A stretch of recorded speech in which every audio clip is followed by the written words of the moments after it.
गसाइगाव महकुमा खुंगिरिनि मावखुलियाव दिनै सरकारि साख्रि मावगिरिफोरनि गोख्रों खुद्रिसानाय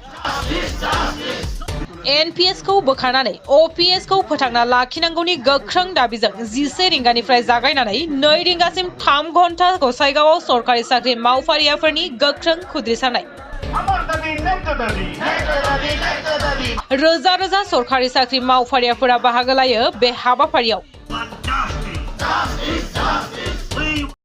আজি হল আমার অবস্থান ধর্মঘট কার্যসূচী এটু আমার সদৌ কর্মচারী পৰিষদৰ নিৰ্দেশ মৰ্মে গোটেই অসমতে সাব ডিভিজন অফিসৰ সন্মুখত আৰু ডিসি অফিসৰ সন্মুখত এই অবস্থান ধৰ্মঘট কাৰ্যসূচীখন আমি পালন কৰিছোঁ।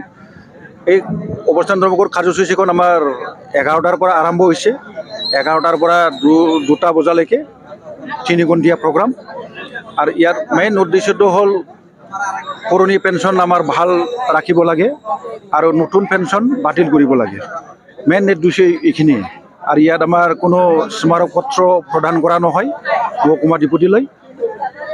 মুঠতে এই উদ্দেশ্যটো মেইনটো হ'ল মানে পুৰণা পেঞ্চন বাহাল আৰু নতুন পেঞ্চন বাতিল কৰিব লাগে।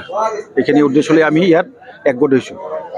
এইটো আমাৰ এই সংক্ৰান্তত আমাৰ চৰকাৰৰ লগত বহুতবাৰ আলোচনা হৈছে। মেমৰেণ্ডামো দিয়া হৈছে আমাৰ সদৌ কৰ্মচাৰী তৰফৰ পৰা মানে কৰ্ণধাৰ সমিতিৰ যিটো মানে সিদ্ধান্ত মতে এইটো মানে পুৰণা পেঞ্চনটো ভাল ৰাখিব লাগে আৰু নতুনটো বাতিল কৰিব লাগে। এই ক্ষেত্ৰত চৰকাৰে হ'ব কৈ আছে, আমাক কথা দি আছে, কিন্তু আজিলৈকে কৰা নাই। এইটো কাৰণে আমি আজি এই প্ৰগ্ৰামটো লৈছোঁ আৰু যদি আজি প্ৰগ্ৰামত যদি কোনো আমি ৰিজাল্ট নাপাওঁ তাৰ পৰৱৰ্তী কালত আমি আৰু ইয়াতকে মানে সক্ৰিয়ভাৱে আন্দোলন কৰাৰ কাৰণে হয়তো নিশ্চয় কিবা এটা সিদ্ধান্ত ল'ব আমাৰ কেন্দ্ৰীয় কমিটিয়ে। আজি আমি গোসাইগাঁও মহকুমা ডিপুটিৰ কাৰ্যালয়ৰ সন্মুখত গোসাইগাঁও মহকুমাৰ অন্তৰ্গত শ্ৰমিক শিক্ষক কৰ্মচাৰীসকলে অৱস্থান ধৰ্মঘট কৰিছোঁ। এই অৱস্থান ধৰ্মঘট আমাৰ সদৌ অসম কৰ্মচাৰী পৰিষদৰ নিৰ্দেশত আমি কৰি আছোঁ।